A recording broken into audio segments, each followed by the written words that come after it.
अस्सलामुअलैकुम। उम्मीद करता हूँ आप सब खैरियत से होंगे। जैसा कि आप सबको पता ही है कि इन वीडियोस में मैं आपको बता रहा हूँ कि लम्स नेशनल आउटरीच प्रोग्राम का जो समर कोचिंग सेशन है उसके लिए कैसे अप्लाई करना है। और हमने अपनी लास्ट वीडियो में देखा था कि लम्स एनओपी की जो ऑनलाइन एप्लीकेशन है उसके लिए हमने एक नया अकाउंट कैसे क्रिएट करना है या बनाना है। तो अगर आपने अभी तक अकाउंट क्रिएट नहीं किया और आप चाहते हैं कि आप नया अकाउंट बनाएं और आपने अगर वो वाली वीडियो नहीं देखी तो यहाँ टॉप राइट कॉर्नर पे आपको क्लिक हेयर का ऑप्शन नजर आ रहा होगा। जब आप उसे क्लिक करेंगे तो आपको वीडियो का लिंक मिल जाएगा। इसके अलावा उस वीडियो का लिंक मैं डिस्क्रिप्शन में भी डाल दूंगा, तो आप उस वीडियो को वहां से भी एक्सेस कर सकते हैं। अब चूंकि हमने अपना अकाउंट पहले ही बना लिया हुआ है तो अब मैं यहाँ पे अपनी सिर्फ यूजर नेम और पासवर्ड लिखूंगा और फिर हम साइन इन कर देंगे।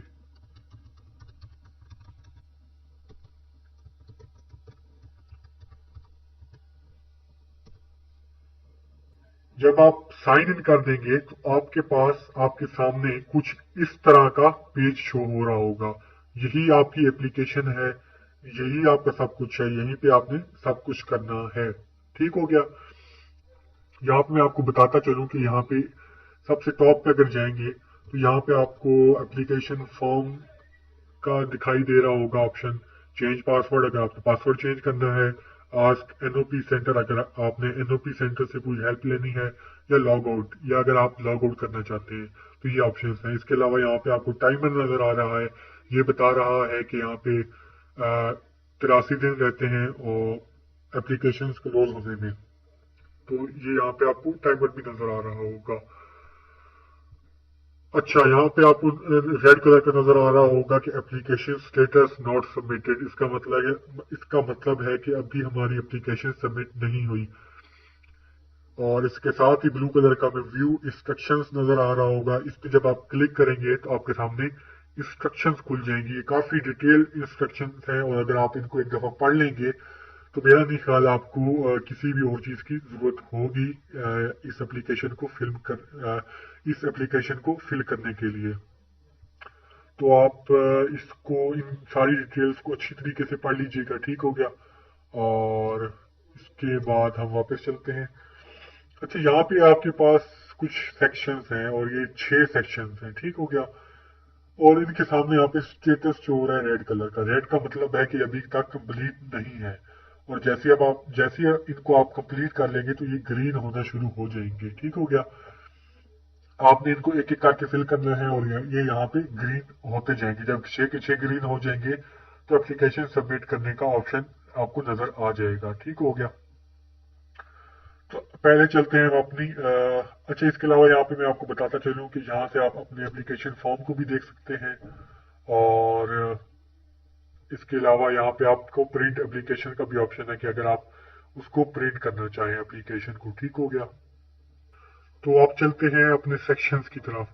पहला सेक्शन है बायोग्राफिकल इंफॉर्मेशन। यहाँ पे आपने अपनी नाम वगैरह देना होगा और अपने अपनी फैमिली की इंफॉर्मेशन देनी होगी। सेकंड है सेक्शन है आपने अपना एकेडमिक रिकॉर्ड देना होगा। आपने अपने नंबर बताने होंगे, एफएससी में कितने थे या ओए लेवल में कितने थे। और इसके बाद आता है रेफरेंसेस का। तो यहाँ पे आपने अपने रेफरेंस देने होंगे और इसमें चल के देखते हैं कि रेफरेंसेस में क्या आता है। इसके अलावा यहाँ पे आ गई अदर इन्फॉर्मेशन और यहाँ पे आपने अदर इन्फॉर्मेशन देनी होगी। इसमें भी चल के देखते हैं कि इसमें क्या होता है। और फिर आपने अपनी फाइनेंशियल इन्फॉर्मेशन देनी है और जो कि आपकी फैमिली के फाइनेंशियल एक्सपेंसेस वगैरह होंगे। इसको भी हम थोड़ी देर में देखते हैं कि इसमें क्या होता है। और आखिरी सेक्शन है ऐसे का। तो वहां पे आपने अपने बारे में एक छोटा सा ऐसे लिखना होता है। सबसे पहले चलते हैं पहले सेक्शन पे, बायोग्राफिकल इंफॉर्मेशन पे। तो यहाँ पे आप क्लिक करेंगे तो आपके सामने एक नया सेक्शन खुल जाएगा। अच्छा, यहाँ पे अगर आप नीचे स्क्रॉल डाउन कर देंगे तो यहाँ पे आपको पूरा ये सेक्शन यहाँ पे विजिबल है। ठीक हो गया। और नीचे आपको यहाँ पे ऑप्शन गिवन है रिटर्न विदाउट सेविंग और सेव एंड रिटर्न। अगर आप चाहते हैं कि कि ये सारी जो आपने फिल किया ये सेव हो जाए तो आपको सेव एंड रिटर्न करना ना भूलिएगा, वरना आपको दोबारा से फिल करना पड़ेगा। ठीक हो गया। अब आ जाते हैं टॉप पे। तो यहाँ पे आपने पर्सनल इंफॉर्मेशन लिखनी है, अपना फर्स्ट नेम लिखना है, अपना मिडिल नेम अगर कोई है तो लिखना है, अपना लास्ट नेम लिखना है, अपनी डेट ऑफ बर्थ लिखनी है, और इसके अलावा अपने जेंडर आपने अपना यहाँ पे स्पेसिफाई करना है। और यहाँ पे एक और इम्पॉर्टेंट चीज जो है, ये बहुत इम्पॉर्टेंट चीज, और यहाँ पे स्टूडेंट्स को बहुत ज्यादा मसला होता है, यहाँ पे बहुत ज्यादा इश्यूज आ रहे होते हैं स्टूडेंट्स को, वो है फोटोग्राफ का। यहाँ पे आपने अपनी एक फोटोग्राफ अपलोड करनी है। फोटोग्राफ के लिए इंस्ट्रक्शंस क्या है उनको पहले पढ़ लेते हैं। सबसे पहले तो यहाँ पे लिखा हुआ है कि सपोर्टेड फॉर्मेट या तो जेपीजी हो या फिर जेपीईजी हो। इन दो फॉर्मेट्स में आप अपलोड कर सकते हैं, और मैक्सिमम फाइल का साइज जो है वो 1 MB होना चाहिए। अगर आपकी फाइल का साइज 1 MB से बड़ा है तब भी यहाँ पे अपलोड नहीं होगी, और अगर आपका फॉर्मेट सही नहीं है तब भी आपकी फाइल यहाँ पे अपलोड नहीं होगी। तो इन चीजों का आपने ख्याल करना है। और इसके अलावा यहाँ पे आपने जो अपनी फोटो यहाँ पे लगानी है उसके लिए कुछ अलग से इंस्ट्रक्शंस हैं, वो यहाँ पे आपको मिल जाएगी क्लिक हेयर पे जब आप क्लिक करेंगे। इंस्ट्रक्शंस क्या है वो यहाँ से आप देख लीजिएगा। और यहाँ पे थोड़ा थोड़ा मैं ब्रीफ से आपको बता देता हूँ। ये कह रहे हैं कि आपका include a full face front facing view and open eyes, make sure photo present full head from top of hair to shoulders. इसके अलावा है take the photo in a plain white, off white और blue background. ये कह रहे हैं कि white या ऑफ वाइट या ब्लू बैकग्राउंड होना चाहिए। और यहाँ पे मेंशन है कि कोई फिल्टर्स वगैरह नहीं होने चाहिए। तो इनको आप डिटेल से पढ़ सकते हैं, और फिर आप उसी के मुताबिक अपनी फोटोग्राफ यहाँ पे आप लगा सकते हैं। और फोटोग्राफ यहाँ पे अटैच करने के लिए यहाँ पे चूज फाइल पे जाएंगे, और आप यहाँ पे चले जाएं। अपनी कोई भी आप अपनी यहाँ से फोटो पिक कर सकते हैं। और यहाँ से मैं अपना लोगो ले लेता हूँ, और ट्राई करते हैं कि ये लगता है कि नहीं, क्योंकि ये पीएनजी में है। और लेट्स सी के क्या होता है। चलो अपलोड तो हो गई है, अब देखते हैं सबमिट होती है कि नहीं होती। क्योंकि पीएनजी मैंने यहाँ पे पुट की है, और अगर नहीं होगी तो फिर हम जेपीजी में दोबारा पुट कर देंगे। ठीक हो गया। अच्छा, यहाँ पे आपने इसके बाद आप आएंगे तो यहाँ पे आपने आईडी कार्ड या बेफॉर्म का नंबर पुट करना है, वो हमने पहले ही पुट कर दिया था, तो वो पहले ही ये वाला बॉक्स फिल है। इसके बाद यहाँ पे पेरेंट्स मैरिटल स्टेटस यहाँ पे आपने बताना है, और इसमें कि आपके पेरेंट्स मैरिड हैं या डाइवोर्स्ड हैं या सेपरेटेड हैं। जो भी आपका पेरेंट्स का स्टेटस है वो यहाँ पे आपने मेंशन कर देना है। इसके बाद फादर्स इंफॉर्मेशन में जाएंगे, फादर्स टाइटल। यहाँ पे आप अपने फादर का टाइटल बता देना है कि अगर आप फादर ने पीएचडी की है तो डॉक्टर लगेगा साथ, और अगर आपके फादर वफात पा चुके हैं तो लेट लगेगा। और अगर आपने वैसे सिंपल सिनेरियोज में आप अमूमन मिस्टर लगता होता है, तो ये यहाँ पे मैंने मिस्टर चूज किया है। यहाँ पे आप अपने फादर का नाम लिखेंगे। इसके बाद आता है फादर CNIC। ठीक हो गया। तो यहाँ पे आप अपने फादर का CNIC पुट कर दें। ठीक हो गया। और इसके बाद फादर प्रोफेशन गवर्नमेंट एम्प्लॉय है। और इसके अलावा अच्छा, यहाँ पे CNIC भी देख लें कि आपने डैशेस पुट करनी है। तो ये आपको ख्याल रखना है कि जब आप CNIC पुट कर रहे होंगे तो आपने डैशेस पुट करनी है। फादर प्रोफेशन, यहाँ पे मेरे फादर का प्रोफेशन जो है वो गवर्नमेंट एम्प्लॉय है, तो मैंने यहाँ पे गवर्नमेंट एम्प्लॉय लिखा है। आपके फादर का जो प्रोफेशन है वो यहाँ पे आप लिख सकते हैं। और फादर डेजिग्नेशन अगर आप पुट करना चाहते हैं तो कर लें, कंपलसरी नहीं है क्योंकि यहाँ पे स्टार नहीं लगा हुआ। जिन फील्ड्स के सामने स्टार लगा हुआ है वो फील्ड्स कंपलसरी हैं, और वो आपने लाजमी फिल करनी है। इसके अलावा यहाँ पे फादर मोबाइल नंबर है, और यहाँ पे हम अपने फादर का मोबाइल नंबर पुट करेंगे।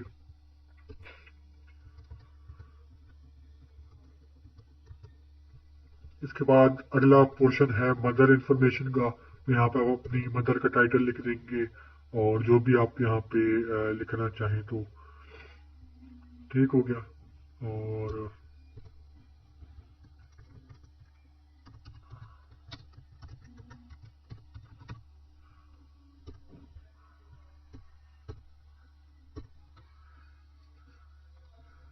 जैसे आप मदर प्रोफेशन आप पुट कर देंगे, और अगर आपकी मदर का कोई प्रोफेशन हाउस वाइफ है तो यहाँ पे हाउस वाइफ लिख दें। मदर्स का मोबाइल नंबर अगर यहाँ पे आप लिखना चाहते हैं तो वो लिख दें। अगर आपका कोई घर का नंबर है वो लिखना चाहते हैं तो वो आप लिख दें।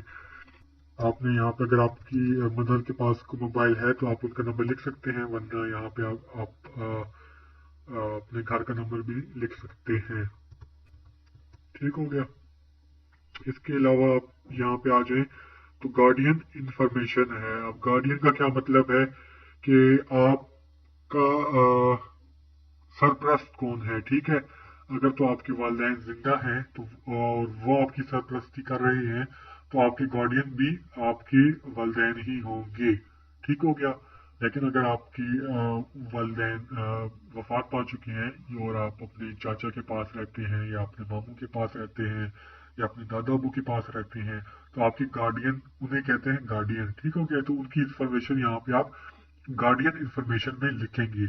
लेकिन अगर आपके गार्डियन आपके फादर ही हैं या आपके मदर ही हैं तो यहाँ पे ऑप्शन दिया हुआ है सेम एज माय फादर करेंगे तो वही सारी इंफॉर्मेशन यहाँ पे पुट हो जाएगी। ठीक हो गया। अब इसके बाद आप अगर आप आ जाए तो यहाँ पे आएगा कॉन्टैक्ट इंफॉर्मेशन। ठीक हो गया।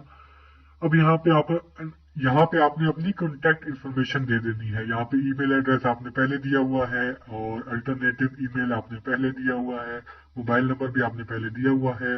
इसके अलावा अल्टरनेटिव मोबाइल नंबर आप अपने घर का मोबाइल नंबर लिख सकते हैं। और इसके अलावा यहाँ पे आते हैं लैंडलाइन नंबर। अच्छा, यहाँ पे स्टूडेंट्स क्या मिस्टेक करते हैं और उन्हें पता नहीं होता, तो ये यहाँ पे बता रहे हैं कि आपने कंट्री कोड से शुरू करना है।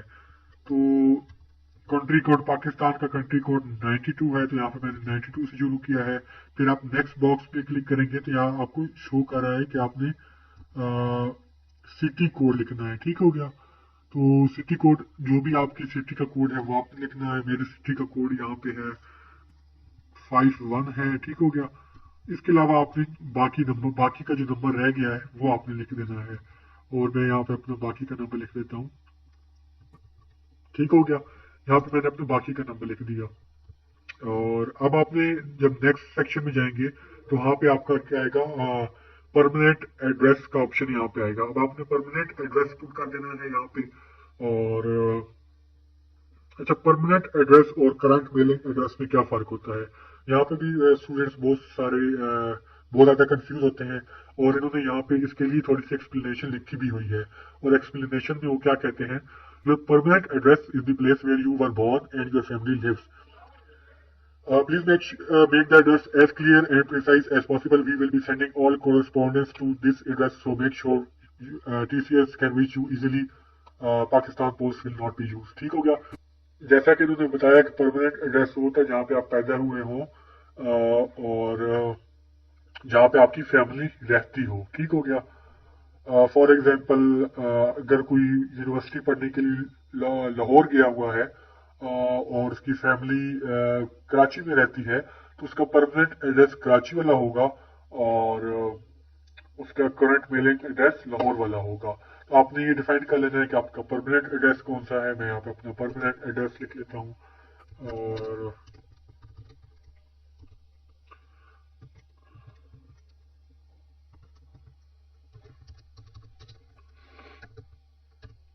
अच्छा, यहाँ पे भी काफी ज्यादा बच्चों को मुश्किल पेश आ रही होती है कि यहाँ पे क्या करें।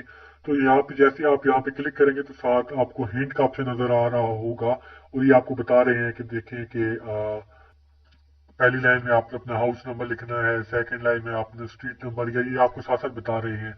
और यहाँ पे जो एड्रेस लाइन 3 है या एड्रेस लाइन 4 है, ये आपको एक्स्ट्रा दी गई है कि इन केस अगर आपका एड्रेस लंबा है तो उनको आप यहाँ पे लिख सकें। इसके बाद आती है कंट्री की बारी। तो यहाँ पे आप अपनी कंट्री सिलेक्ट करेंगे और उसके बाद प्रोविंस सिलेक्ट करेंगे आप अपना, और इसके बाद आप अपना डिस्ट्रिक्ट सिलेक्ट करेंगे यहाँ पे। और ठीक हो गया। यहाँ पे आप अपनी डिस्ट्रिक्ट सिलेक्ट कर ली और उसके बाद आप यहाँ पे अपनी सिटी सिलेक्ट करेंगे जहाँ पे आपका जहाँ जोन सा आपने परमानेंट एड्रेस दिया होगा। और इसके बाद बारी आएगी करंट मेलिंग एड्रेस की। ठीक हो गया। अब ये वो है जहाँ पे आप अभी मौजूदा जहाँ पे आप रह रहे हैं। ठीक है। और इसी करंट मेलिंग एड्रेस पे ही आपको सारे डॉक्यूमेंट्स वगैरह वो भेजेंगे। तो यहाँ पे आपने वही एड्रेस लिखना है जहाँ से आपका कोई बंदा रिसीव करने वाला हो। तो यहाँ पे मैं अपना लिख देता हूँ और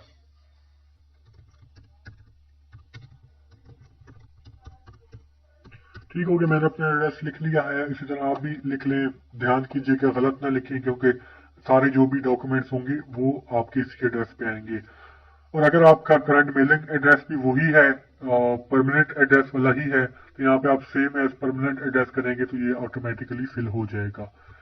बिल्कुल वैसे ही आप यहाँ पे अपनी कंट्री सिलेक्ट करेंगे और यहाँ पे अपनी सिटी सिलेक्ट करेंगे। उसके बाद डिस्ट्रिक्ट सिलेक्ट करेंगे और उसके बाद सिटी सिलेक्ट करनी है। ठीक हो गया। तो ये अब आपने ये सारा फिल कर लिया है। ठीक हो गया। अब आपने क्या करना है कि जब आपने ये सारा फिल कर लिया, इसको एक दफा अच्छी तरीके से चेक कर लीजिएगा और फिर आपने क्या करना है, सेव एंड रिटर्न करना है। और फिर देखते हैं कि क्या इधर ये शो करता है। ये देखिए अब मेरा वो कंप्लीट हो चुका है। तो यहाँ पे ग्रीन हो गया बॉक्स, बायोग्राफिकल इंफॉर्मेशन के सामने जो बॉक्स था वो ग्रीन हो चुका है, जिसका मतलब है कि मेरी ये वाला पोर्शन कंप्लीट हो चुका है। अगर आप पहले वाले पोर्शन को एडिट करना चाहते हैं तो आप इसको दोबारा से यहाँ पे जाके दोबारा से एडिट कर सकते हैं। और देखें यहाँ पे आप जाके इसको दोबारा से यहाँ पे एडिट कर सकते हैं, इनकी जो भी इंफॉर्मेशन आप एडिट करना चाहें, और फिर आप सेव एंड रिटर्न कर सकते हैं। ठीक हो। अच्छा, आप चलते हैं सेकंड पार्ट की तरफ, और थोड़ा सा जल्दी जल्दी मैं आपको बताऊंगा क्योंकि आई थिंक सो वीडियो कुछ ज़्यादा ही लंबी हो रही है और मेरी कोशिश है कि इसको जल्द अज जल्द कंप्लीट किया जा सके। तो नेक्स्ट पोर्शन था हमारे पास एकेडमिक रिकॉर्ड का। ठीक हो गया। अब यहाँ पे आपने अपना एकेडमिक रिकॉर्ड का बताना है। तो पहले ही यहाँ पे जो टॉप पे आप देखेंगे तो यहाँ पे आपकी सेकेंडरी स्कूल इंफॉर्मेशन आप से पूछी जा रही है। ठीक हो गया। तो टॉप से शुरू करते हैं, आपसे डिग्री पूछ रहे हैं, और अगर आपने मैट्रिक किया हुआ है तो आप मैट्रिक का लिखें, और अगर आपने ओ लेवल्स किया हुआ है तो आप ओ लेवल्स लिखें। यहाँ पे मैंने मैट्रिक पुट किया है। अपने मार्क्स यहाँ पे बताएं कि आपके कितने थे मार्क्स, तो ये और एग्जामिनेशन बोर्ड यहाँ पे आप सिलेक्ट कर लीजिए कि आपका कौन सा बोर्ड था, फेडरल बोर्ड था, सिंध बोर्ड था, या कुछ भी था, तो वो यहाँ पे आप सिलेक्ट कर सकते हैं। ठीक हो गया। अ, मैंने अपना सिलेक्ट कर लिया है। और कब आपकी मैट्रिक आपकी कब कंप्लीट हुई है, तो यहाँ पे आप वो भी आप पुट कर सकते हैं। और ज़्यादातर जो आप में से अप्लाई कर रहे होंगे उसकी मैट्रिक 2020 में कंप्लीट हुई होगी। तो अगर आपकी इसी साल कंप्लीट हुई है तो आप यहाँ पे 2020 लिख सकते हैं। रोल नंबर आपने लिखना है अपने उसका, मैट्रिक का आपने यहाँ पे अपना रोल नंबर लिखना है, स्कूल का नाम लिखना है आपने यहाँ पे। यहाँ पे आपने अपने स्कूल का नाम लिख लेना है जहाँ से आपने मैट्रिक की है। ठीक हो गया। इसके बाद आपने कंट्री लिख देनी है, प्रोविंस लिख देना है, डिस्ट्रिक्ट लिख देना है और सिटी लिख देना है अपने स्कूल का जहाँ से आप पढ़े हैं। ठीक हो गया। अच्छा, नेक्स्ट ये आपसे पूछ रहे हैं, do you have a position in the board exam. अच्छा, यहाँ पे इसका ये मतलब है कि आपकी बोर्ड में कोई पोजीशन आई है। तो अगर आपकी आई है तो यहाँ पे आप यस कर दें, और अगर आपकी नहीं आई तो यहाँ पे आप नो कर दें। अगर आप यहाँ पे यस करेंगे तो आपकी यहाँ पे पोजीशन आपका ये पूछेंगे कि आपकी कौन सी पोजीशन आई थी, 1 से लेकर 10 तक यहाँ पे नंबर है, तो ये आप यहाँ पे लिख सकते हैं। मेरी नहीं आई थी तो मैं यहाँ पे नो कर देता हूँ। और अब नीचे चलते हैं तो यहाँ पे ये पूछ रहे हैं कि हायर सेकेंडरी स्कूल इंफॉर्मेशन, यानी कि जिसको कॉलेज की इंफॉर्मेशन आपने यहाँ पे देनी है। डिग्री आपसे पूछेंगे कि आपने ए लेवल्स किया हुआ है या इंटरमीडिएट। इंटरमीडिएट को एफएससी भी कहते हैं, या एफए या एफसीएस। तो उसके इन सारी चीज़ों के लिए इंटरमीडिएट का लफ्ज इस्तेमाल किया जाता है। तो यहाँ पे आप इंटरमीडिएट सेलेक्ट करेंगे। स्ट्रीम यहाँ पे आपके पास आएगी जो भी आपने किया हुआ है, एफए किया हुआ है या आई कॉम किया हुआ है या आईसीएस किया हुआ है या एफएससी किया हुआ है या कोई और चीज़ आपने की हुई है। तो यहाँ पे मैं एफएससी पुट कर देता हूँ।